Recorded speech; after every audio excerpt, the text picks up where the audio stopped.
రెండో రాజుల గ్రంథము 4వ అధ్యాయము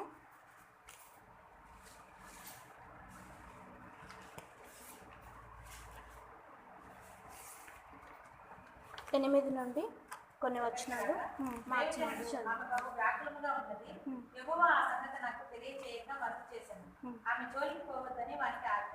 చాలా అండి. అక్కడ మనం ఏం చూస్తున్నాము అంటే ఆమెకు ఒక కష్టం వచ్చింది. అక్కడ ఏం కష్టము అంటే కుమారుడు పుట్టాడు, కుమారుడు ఎదుగుతూ ఉన్నాడు, సంతోషంగానే ఉంది. కానీ ఒకానొక టైంలో ఏమవుతా వచ్చింది, కుమారుడు చనిపోయాడు. అంటే తన జీవితంలో కష్టము మళ్ళీ ఎదుర్కొంటూ వచ్చింది. ఆ కష్ట సమయంలో ఆమె ఎవరిని మళ్ళీ గుర్తు చేస్తూ వచ్చింది, లేకుంటే ఎవరిని మళ్ళీ ఆశ్రయిస్తూ వచ్చింది అక్కడ అంటే ఎలీషాని ఆశ్రయిస్తూ ఉంది కదా. కుమారుడు చనిపోయిన వెంటనే భర్తకు చెప్పినట్టు అక్కడ ఉందా? లేదు. ఆమె ఏం చేస్తూ వచ్చింది అంటే ఆ గదిలో ఎలీషా పడక మీద ఆ కుమారుడిని తీసుకెళ్ళి పడుకోబెట్టి ఏం చేస్తూ ఉంది అంటే గదికి తలుపు వేసి పరిగెత్తుకుని ఎవరి దగ్గరికి వెళ్ళింది, ఎలీషా దగ్గరికి వెళ్తా వచ్చింది. ఎలీషా దగ్గరికి వెళ్ళి తన కాళ్ళు పట్టుకొని ఏమంటా ఉంది, నా కుమారుడు చనిపోయాడు, మరి బ్రతిమలాడుతుంది.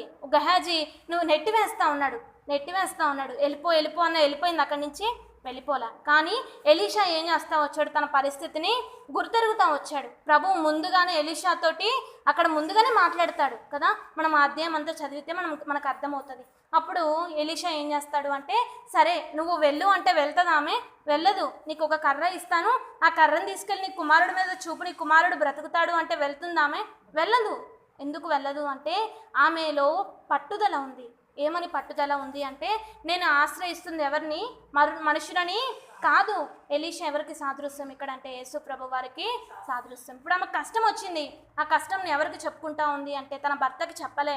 కుమారుడు చనిపోయాడని తన భర్తకి చెప్పలేదు, కానీ పరిగెత్తుకొని వెళ్ళి మరి ఎలీషా కాళ్ళు పట్టుకుంటా ఉంది. ఈనాడు మన జీవితంలో కూడా ఏదైనా పరిస్థితి రాగానే, లేకుంటే ఏదైనా సమస్య రాగానే మనం ఎవరిని ఆశ్రయిస్తూ రావాలి అంటే యేసు ప్రభువుని ఆశ్రయిస్తూ రావాలి. చాలాసార్లు మనము మనుషుల్ని ఆశ్రయిస్తాం, లేకుంటే మన బలాన్ని ఆశ్రయిస్తాం, లేకుంటే మన బలగాన్ని ఆశ్రయిస్తాం, మనకున్న వాటిని ఆశ్రయిస్తాం. కానీ ప్రభువుని ఆశ్రయించడానికి చాలాసార్లు వెనుకంజ వేస్తాం. ఈ స్త్రీ అయితే అలా వెనుకంజ వేలా. నా భర్తకు చెప్పాలనో, లేకుంటే మా ఇంటి వారికి చెప్పాలనో, లేకుంటే చుట్టుపక్కల ఉన్న వారికి చెప్పాలనో తను ఆలోచించలేదు. కానీ వెంటనే ఎవరు గుర్తుకు వచ్చారు ఆమెకి? ఎలీషా గుర్తుకు వచ్చాడు. పరిగెత్తుకుని వెళ్ళి మరి బిగ్గరగా అక్కడ ఏడుస్తే ఏమంటా ఉంది, నా కుమారుడు చనిపోయాడు, నేను అడిగాను నీకు కుమారుడు కావాలని, నువ్వే కదా ఇచ్చావు అని అక్కడ అడుగుతా ఉంది. అంటే ఆమె అక్కడ ఏం చేస్తూ ఉందంటే ఆశ్రయము ఎవరి దగ్గర పొందుతూ ఉంది? ఎలీషా దగ్గర పొందుతూ ఉంది. నువ్వే నా దిక్కు అని అక్కడ మరి ఎలీషాని ఆశ్రయించినట్లుగా మనం చూస్తాం. అప్పుడు ఎలీషా చెప్తాడు, నువ్వు వెళ్తే నీ కుమారుడు ఏమవుతాడో, కర్ర చూపించగానే బ్రతుకుతాడు అంటే ఆమె విడిచిపెట్టిందా? విడిచిపెట్ల. పట్టుదలతో ఏం చేసింది అంటే నువ్వు వస్తేనే కానీ నేను ఇక్కడి నుండి వెళ్ళాను. ఈనాడు మనం కూడా మన కష్ట సమయంలో, మన పరిస్థితుల్లో యెహోవాను ఆశ్రయించాలి. యెహోవాను ఆశ్రయించు నరుడు ధన్యుడు, యెహోవాను ఆశ్రయించే వారికి ఏ మేలు కొదవై ఉండదు. చాలా వాక్యాలు మనకు తెలుసు, కానీ మనం ఏం చేయము, ఆశ్రయించాం, ఆయన దగ్గరికి వెళ్ళాం అంతే. మరి ఎప్పుడైతే మనం నిజంగా ఆయన దగ్గరికి వెళ్ళి ఆయన ఆశ్రయం కోరుతాం, ఆయన మనల్ని ఏం చేస్తాడు అంటే మనం ఆశ్రయం పొందినప్పుడే దేవుని కృపను మనము పొందినట్లు. చాలాసార్లు మనం ఏం చేస్తాము అంటే యెహోవాను ఆశ్రయిస్తూ ఉన్నానులే అని ప్రార్థన చేస్తాం, విడిచిపెడతాం, కానీ పూర్తిగా దాన్ని పొందుకునేంత వరకు పట్టుదలతో ఉండం కదా. ఈ స్త్రీ అయితే ఏం చేస్తూ ఉంది అక్కడ అంటే ఆశ్రయించింది, తన పరిస్థితుల్లో ఆశ్రయిస్తూ వచ్చింది. మనం కూడా మరి ఎలీషా మరి దేవునికి సాదృశ్యం. మనం కూడా మన పరిస్థితుల్లో దేవుణ్ణి ఆశ్రయించాలా. అంతేకాదు ఆ స్త్రీ పట్టుదలతో అడుగుతూ ఉంది, నువ్వు వచ్చేంత వరకు నేను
వాటన్నిటి నుంచి ఏం చేస్తాడు దేవుడు అంటే విడిపిస్తాడు. మరి ఈ విడుదల కోసం మనం దేవుని సన్నిధిలోకి రావాలని దేవుడు ఆశపడతా ఉన్నాడు. అన్ని సమయాల్లో మన కష్ట పరిస్థితుల్లో కూడా ఎవరి దగ్గరికి రావాలంట? దేవుని సన్నిధిలోకి రావాలి కదా. దావీదు అలా చేస్తూ వచ్చాడు, దేవుని సన్నిధిలోకి తన కష్ట పరిస్థితుల్లో దేవుని వైపు చూస్తూ వచ్చాడు. దానియేలు కూడా తన కష్ట పరిస్థితుల్లో ఏం చేస్తూ వచ్చాడు? దేవుని వైపు చూస్తూ వచ్చాడు కదా. దానియేలు సింహాల గుహలో వేసినప్పుడు అది ఎంతో కష్టం, కానీ ఎవరి వైపు చూస్తూ వచ్చాడు? దేవుని వైపు చూస్తూ వచ్చాడు. యెహోవాను ఆశ్రయించాడు కాబట్టి ఆ సింహాల నోర్లు ఏం చేయబడతా వచ్చినాయి? మొయ్యబడతా వచ్చినాయి. మరి ఈనాడు మరి మా జీవితాల్లో ఎలాంటి సింహాలు ఉన్నాయో మనకైతే తెలియదు కదా. ఎవరి సింహం వారికే తెలుసు కదా. మరి ఆ సింహాల నోర్లు మొయ్యబడాలి అంటే మనం ఎవరిని ఆశ్రయించాలి ఈనాడు అంటే? యెహోవాను ఆశ్రయించాలి. మరి మనం ఆశ్రయిస్తూ ఉన్నాం అలా. ఈ స్త్రీ అయితే తన బిడ్డ కొరకు లేకుంటే తనకు వచ్చిన కష్టం కొరకు ఎలీషాని ఆశ్రయించినట్లుగా మనం ఇక్కడ చూస్తాం. ఆశ్రయించిన తర్వాత ఏం జరిగింది అక్కడ అంటే, మరి కుమారుణ్ణి మరి ఎలీషా వచ్చి ఏం చేస్తా వచ్చాడు? అక్కడ తిరిగి లేపుతా వచ్చాడు. మరి అక్కడ మనము చూస్తున్నాం కదా, ఎలీషాని తిరిగి లేపుతా వచ్చినట్లు మనం అక్కడ చూస్తున్నాం. మరి ఈనాడు దేవుడు మన పరిస్థితులను కూడా పడిపోయిన పరిస్థితులన్నింటినీ తిరిగి లేపుటకు సమర్థుడు కదా. అంతేకాదు ఆమె ఏం చేస్తాం వచ్చింది అంటే 37వ వచనంలో మనం చూస్తాం. అక్కడ ఆమె కుమారుడు లేపిన తర్వాత ఏం చేసింది? వెళ్ళిపోయింది. అలానే అంటే వెళ్ళిపోలే, అంతటా ఆమె లోపలికి వచ్చి అతని కాళ్ళ మీద సాష్టాంగపడి లేచి తన కుమారుని ఎత్తుకొని ఆమె ఏం చేస్తా వచ్చింది? 5వదిగా అంటే కృతజ్ఞత కలిగింది. అక్కడ సాష్టాంగపడి నమస్కారం అంటే కృతజ్ఞత భావం తన జీవితంలో ఉంది. తను పొందిన మేలుకు మరి పొందిన తర్వాత విడిచిపెట్టి వెళ్ళిపోయిందా? విడిచిపెట్టి వెళ్ళిపోలా. ఆమె ఏం చేస్తూ ఉంది అంటే ఎలీషా పాదాల మీద పడి సాష్టాంగపడి నమస్కారం చేస్తూ ఉంది. ఈనాడు మనం కూడా మన పరిస్థితుల్లో మనం విజయం పొందినాక మనం ఏం చేస్తున్నావాలి అంటే కృతజ్ఞత కలిగి ఉండాలి. దేవుని పట్ల మనం ఏం చేస్తున్నామలా? కృతజ్ఞత కలిగి ఉండాలి. చాలాసార్లు మనం ఈ విషయంలో తప్పిపోతాం కదా. మనం ప్రార్థించే విషయంలో చాలాసార్లు ప్రార్థిస్తాం, జవాబు పొందినాక మళ్ళీ తిరిగి దేవుణ్ణి మర్చిపోయేవారిగా ఉంటాం. ఎలీషానైతే స్త్రీ అలా మర్చిపోయింది. ఆ గనురాలు మర్చిపోలే, తను పొందిన మేలుకి బదులు ఏం చేస్తూ ఉంది? కృతజ్ఞత చెప్తా ఉంది. మరి మనం కూడా ఈ 5వదిగా మనం మన జీవితాల్లో ఎలా దీన్ని అవలంబించుకోవాలి అంటే దేవుని పట్ల మనం ఎలా ఉండాలి? కృతజ్ఞత కలిగి ఉండాలి. దేవుడు మన పట్ల చేసిన మేలును మర్చిపోక ఆయన పట్ల మనము కృతజ్ఞత కలిగి ఉండాలి. దేవుని నమస్కరించే వారిగా మనము ఉండాలి. దేవుణ్ణి మనం ఎలా నమస్కరిస్తాం అంటే దేవుణ్ణి ఆరాధించే విషయంలో మనము వెనుకంజ వేయకూడదు కదా. మనం పొందిన మేలుకు బదులు మనం ఏం చేస్తున్నారంటే దేవుణ్ణి స్తుతించేవారిగా ఉండాలి. అంతేకాదు మనము స్తుతించి వాటిని ఇతరులకు ఏం చేస్తున్నాలి? ప్రచురించేవారిగా ఉండాలి. చాలాసార్లు మనం మరి కృతజ్ఞత భావం కలిగి ఉన్నా కానీ దాన్ని ఇతరులకు చెప్పే విషయంలో ఏం చేస్తాం? తప్పిపోతాం కదా. సాక్ష్యం ఇచ్చే విషయంలో కూడా మనం ఎలా ఉండాలి? ముందంజు ఉండాలి. మనం పొందిన మేలు ఇతరులకి చెప్తూ రావాలా. ఎవరైతే దేవుని గుర్తెరగని వారు ఉంటారో మనం ఏం చేస్తూ రావాలంటే ప్రభువు చేసిన మేలుని ఇతరులకు చెప్పి దేవుని వైపు త్రిప్పేవారిగా మనము ఉండాలి. అది మనం దేవుని పట్ల చూపిన కృతజ్ఞత కదా. ఈ స్త్రీ అయితే కృతజ్ఞత చూపుతా ఉంది. మనం ఎలా చూపుతా ఉన్నాం కృతజ్ఞత? మనం అసలు చూపుతున్నామా కృతజ్ఞత దేవుని పట్ల? మనల్ని మనము ప్రశ్నించుకోవాలి. మనం దేవుని ఇంట్లో పనిచేసేది మనం ఎలా చేస్తున్నాం? దేవుడు మనకిచ్చిన దానిని కృతజ్ఞత రూపంలో ఏం చేస్తా ఉన్నాం? దేవునికి అర్పిస్తూ ఉన్నాం. కానీ మనం ఏమనుకుంటామంటే నాకు ఇచ్చిన బలం, నాకు ఇచ్చిన తలాంతులు, నాకు ఇచ్చిన అన్నీ నేను ఏం చేస్తూ ఉన్నాను? నేను కాబట్టి ఉపయోగిస్తూ ఉన్నాను మనం అనుకుంటాం. అది చాలా తప్పు కదా. దేవుడు మనకిచ్చింది మనం ఏం చేస్తూ ఉన్నాము? ఇస్తున్నాం అంటే అది కృతజ్ఞత. మరి ఎంతమంది అలా చేస్తూ ఉన్నాం? ఒకవేళ ఇంతవరకు మనకి ఇచ్చినవన్నీ మట్టిలో పూడ్చిపెడతా ఉన్నామేమో. మనం ఏం చేస్తూ రావాలంటే వాటిని వాడుతూ రావాలి కదా. మనకు బాగా తెలుసు 10 తలాంతులు ఇచ్చిన వ్యక్తి ఏం చేస్తా వచ్చాడు? సరే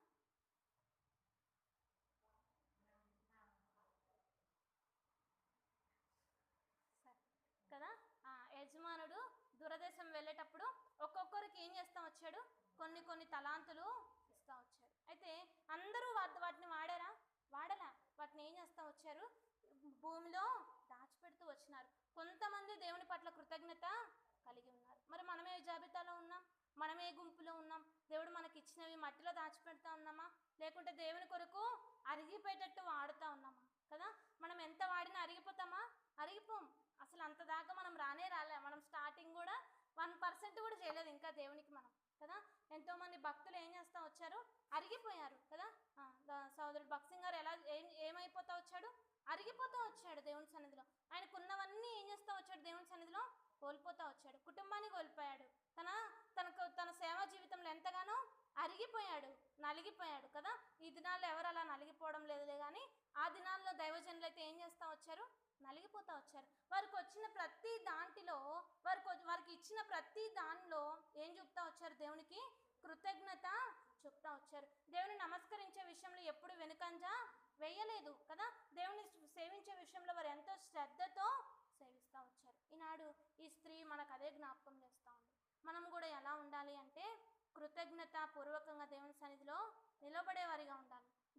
దేవుడు మనకిచ్చినవి యూజ్ చేయడానికి ముందుకు రావాలి, కానీ వెనక్కి వెళ్ళేవారిగా మనము ఉండకూడదు కదా. చాలాసార్లు ఏదైనా మనకిచ్చిన పరిచర్య మనం ఏం చేస్తూ ఉంటాం, చెయ్యము అని చెప్పేసేవారిగా ఉంటాం. అది మనకు కష్టంగా ఉంటే చెయ్యం, ఇష్టంగా ఉంటే చేస్తాం కదా. అలా ఉండకూడదని ఈ స్త్రీ మనకి జ్ఞాపకం చేస్తూ ఉంది.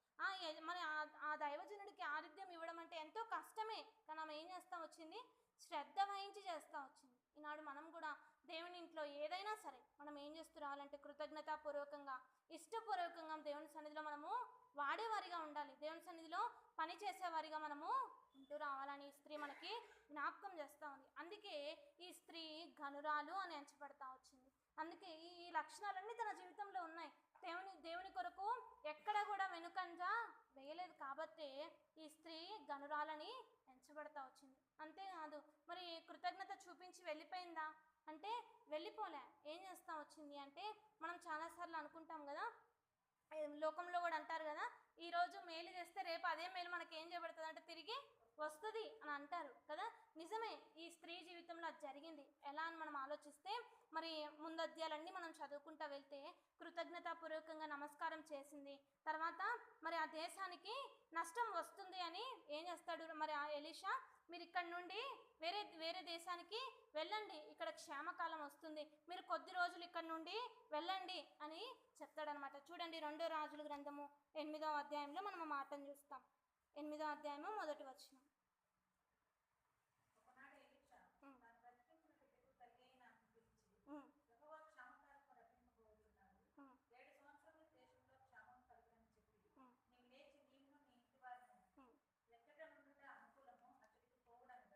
చాలా అంటే ఇక్కడ మనం ఏం చూస్తున్నాం, ఎలీషా ఏం చెప్తా ఉన్నాడు, నువ్వు తర్వాత నీ కుమారుడు, నీ కుటుంబము ఏం చేయండి, ఇక్కడ నుండి వెళ్ళండి, ఇక్కడ క్షేమకాలము వస్తుంది, కరువు వస్తుంది, ఇక్కడ ఉండడం మీరు క్షేమము కాదు. 7 సంవత్సరాలు మీరు ఏం చేయండి, పక్క ఊరికి మీకు ఎక్కడ ఉండడం అనుకూలం అక్కడికి మీరు వెళ్ళండి అని చెప్పంగానే ఈ స్త్రీ అక్కడ ఏం చేస్తా వచ్చింది అంటే, ఆ అధ్యాయం అంతా చదివితే మనము లోబడినట్లు మనం అక్కడ గమనిస్తాం. నేను వెళ్ళను అనిందా ఎలీషాతోటి, అనలేదు, వెంటనే లోబడి వెంటనే ఏం చేస్తా వచ్చింది అంటే 7 సంవత్సరాలు పక్క ఊర్లోకి వెళ్ళడానికి ఆమె ఇష్టపడతా వచ్చింది. అంటే ఆమెలో ఏముంది అంటే లోబడే తత్వం. ఎలీషాకి లోబడింది. మరి తను అనుకోవచ్చు కదా, మరి 7 సంవత్సరాల నా ఇంటిని, నా ఆస్తిని, నాకు కలిగిన అంతటినీ విడిచిపెట్టి 7 సంవత్సరాలు బయటికి వెళ్ళిపోతే మళ్ళీ నేను వచ్చేసరికి ఇవన్నీ ఉంటాయో ఉండవో, మళ్ళీ ఇవన్నీ నాకు ఇస్తారో ఇవ్వరో అనే ఆలోచన తనకు వచ్చి ఉండొచ్చు. కానీ ఆమె ఏం చేస్తా వచ్చింది అక్కడ అంటే ఇష్టపూర్వకంగా లోబడింది. తను ఇష్టపూర్వకంగా లోబడింది. మరి నేను దైవజనుడికి లోబడితే దేవుడు ఏం చేస్తాడు, తిరిగి నన్ను ఆశీర్వదిస్తాడు అనుకుంది. తను ఇష్టపూర్వకంగా శ్రద్ధ వహిస్తూ వచ్చింది. దైవజనుడు చెప్పంగానే లోబడింది. అక్కడి నుండి వేరే దగ్గరికి వెళ్ళిపోతా వచ్చింది. వెళ్ళిపోయిన వెంటనే మరి అక్కడ విడిచిపెట్టాడా దేవుడు అంటే విడిచిపెట్టలా. మరి ఆ అధ్యాయం అంతా మనం చదివితే తిరిగి ఏం చేస్తుంది అంటే ఆ దేశంలో నుండి మళ్ళీ వస్తుంది కదా, 7 సంవత్సరాల తర్వాత మళ్ళీ వస్తుంది. వచ్చిన తర్వాత రాజు దగ్గరికి వెళ్ళి ఏమడుగుతుంది, నా ఇల్లు, నా ఆస్తి అని అడిగినప్పుడు ఏం చేస్తాడు, గెహాజీ వెళ్ళి రాజుకు చెప్తాడు. రాజుకు చెప్పంగానే గెహాజీ చెప్తాడు, పలానప్పుడు ఎలీషా ఈ షూనేమిరాలని దేవుడు, మరి ఎలీషా తన కుమారుడిని ఏం చేస్తా వచ్చాడంటే చనిపోయిన కుమారుడిని లేపుతా వచ్చాడు, సాక్ష్యము చెప్తా వచ్చాడు. అంటే తన జీవితం ఎంతో మందికి సాక్షార్థంగా కూడా అక్కడ నిలవబడతా వచ్చింది.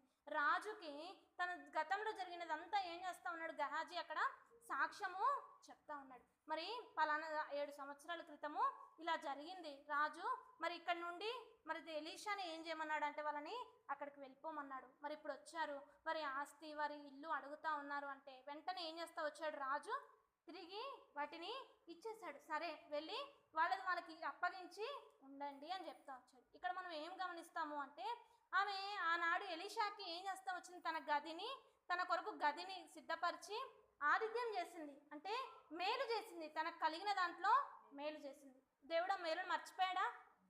మర్చిపోలే. అందుకే అంటాడు కదా మరి హెబ్రీయులకు రాసిన పత్రికలో, పరిశుద్ధులకు చేసిన ఉపచారం ఆయన మర్చుటకు అన్యాయస్తుడు కాదు కదా. దేవుడు మర్చిపోయాడు ఆమె చేసిన ఆతిథ్యం, మర్చిపోలే. తిరిగి దాన్ని 2 ఏం చేస్తా వచ్చాడు. క్షేమకాలం అయిపోయిన తర్వాత మామూలుగా అయితే రాజు ఇస్తాడా? మామూలుగా ఈ దినాల్లో అయితే ఇస్తారా? నువ్వు ఎప్పుడో వెళ్ళిపోయావు, 7 సంవత్సరాల క్రితం ఇది మా దేశానికి ఏం చేయబడతా వచ్చింది, అప్పగించబడతా వచ్చింది, ఇంక ఇది నీది ఎలా అవుతుంది అనొచ్చు రాజు. కానీ అన్నాడా రాజు? అక్కడ అనలే. వెంటనే తన భాగాన్ని తనకి ఇస్తా వచ్చాడు. అంటే 2 అంతలుగా తన ఏం పొందుతా వచ్చింది అక్కడ అంటే మేలు పొందుతా వచ్చింది. తను ఒకప్పుడు ఎలీషాకి మేలు చేసింది, ఆ మేలు దేవుడు ఏం చేస్తా వచ్చాడు, ఈ రూపాన తనకి తిరిగి దేవుడు ఏం చేస్తా వచ్చాడు, మేలు చేస్తా వచ్చినట్లు మనం ఇక్కడ గమనిస్తాం. మనం కూడా ఏం చేస్తున్నామంటే ఈ స్త్రీలాగా మనం కూడా ఇతరులకు మేలు చేసేవారిగా ఉండాలి. ఈనాడు మనకు కలిగిన దాంట్లో మనం ఇతరులకు మేలు చేస్తే దేవుడు ఏం చేస్తాడు, ఆ మేలుని తిరిగి మనకి ఇస్తాడు కదా. అది పరిశుద్ధులకే కావచ్చు, ఎవరికైనా సరే ఆతిథ్యం ఇచ్చే విషయంలో కానీ ఉపచారం చేసే విషయంలో కానీ మనం ఎప్పుడూ వెనుక వేయకూడదు. ఆనాడు ఇష్టపూర్వకంగా చేసింది, శ్రద్ధ వహించి చేసింది కాబట్టి దేవుడు తిరిగి ఆమెను ఏం చేస్తా వచ్చాడు, ఆశీర్వదించాడు, తనని జ్ఞాపకం చేసుకున్నాడు, తనకి తిరిగి తనదంతా ఏం చేస్తా వచ్చాడు, అది తిరిగి ఇచ్చాడు. తను ఏదైతే చేసిందో దానికి 2 ఏం చేస్తా వచ్చాడు అక్కడంటే ఇస్తూ వచ్చినాడు. కాబట్టి ఈ గనురాడైన స్త్రీలో నుండి మనం ఏం నేర్చుకోవచ్చు అంటే ఆతిథ్యము ఇచ్చేది కదా. మనం హెబ్రీయులకు రాసిన పత్రిక 6వ అధ్యాయం 10వ వచనంలో మనం ఆ మాట చూస్తాం. హెబ్రీయులకు రాసిన పత్రిక 6వ అధ్యాయం 10వ వచనం.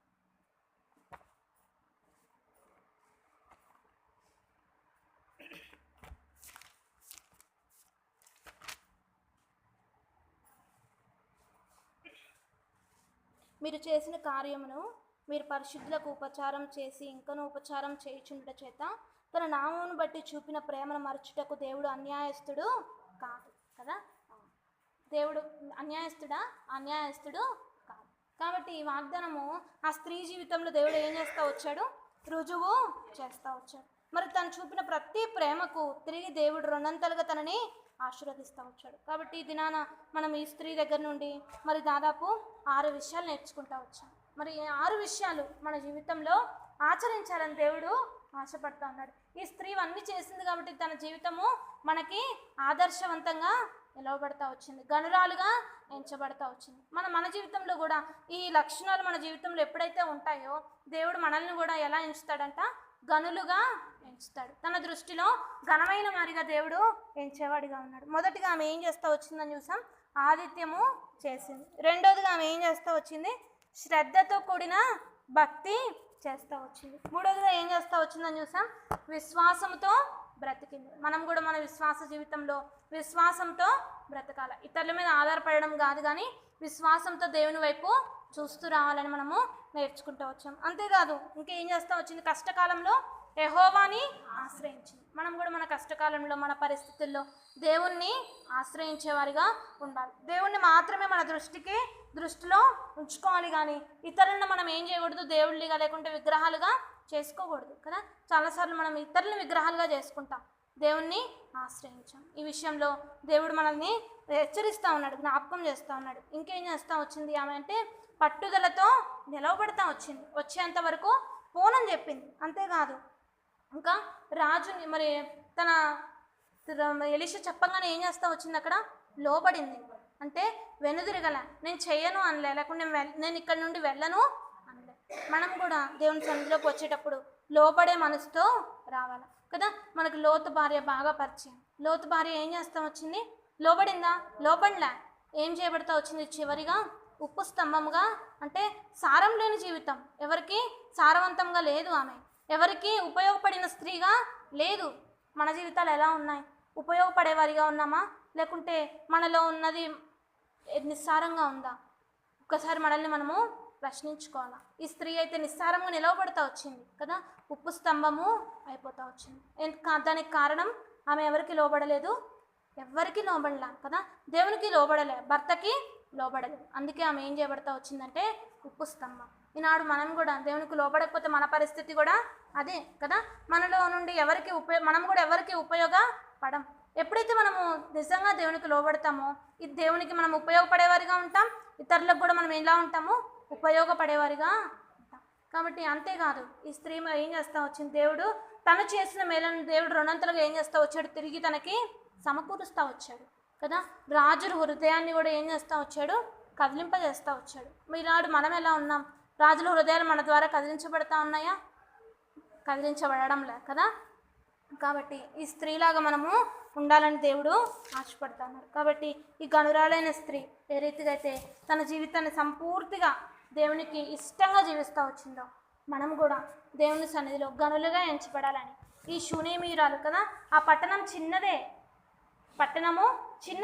కానీ ఆ చిన్న పట్టణంలో నుండి స్త్రీని ఎన్నుకొని గనురాలైన స్త్రీ అని దేవుడు తన పేరుని మారుస్తూ వచ్చాడు. ఎందుకు? దానికి కారణం అంటే తన జీవితంలో కలిగిన మంచి లక్షణాలు, లేకుంటే ఉపయోగపడే లక్షణాలు. తను ఏ రోజు కూడా దేవునికి వ్యతిరేకంగా ఏ పని చేయలే. అందుకే దేవుడు తనని ఎలా పిలుస్తూ వచ్చాడు అంటే గనురాలైన స్త్రీ.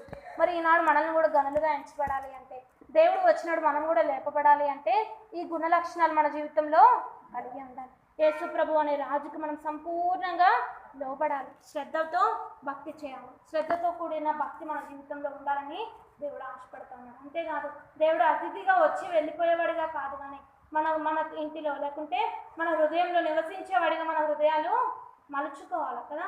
మన హృదయాలు ఎలా ఉన్నాయి ఒకసారి మనల్ని మనము ప్రశ్నించుకోవాలి. అతిథిగా వచ్చి వెళ్ళిపోతా ఉన్నాడా, లేకుంటే ఎలీషా ఆ గృహంలో ఎలా అయితే నివసిస్తూ వచ్చినాడో మన హృదయంలో అలా నివసిస్తూ ఉన్నాడు. దేవుడు ఎప్పుడైతే మన హృదయంలో నివాసం చేస్తాడో అప్పుడే ఈ మేళ్ళన్నీ మన జీవితంలో పొందుతాం. లేకుంటే మనం ఎంత భక్తి చేసినా, ఎంత శ్రద్ధ చూపినా, ఎంత ఆతిథ్యం చేసినా అవన్నీ వేస్ట్ కదా. మరి దేవుడు కోరినట్లు మనం జీవించడానికి ప్రభు మనకు సహాయం చేయండి.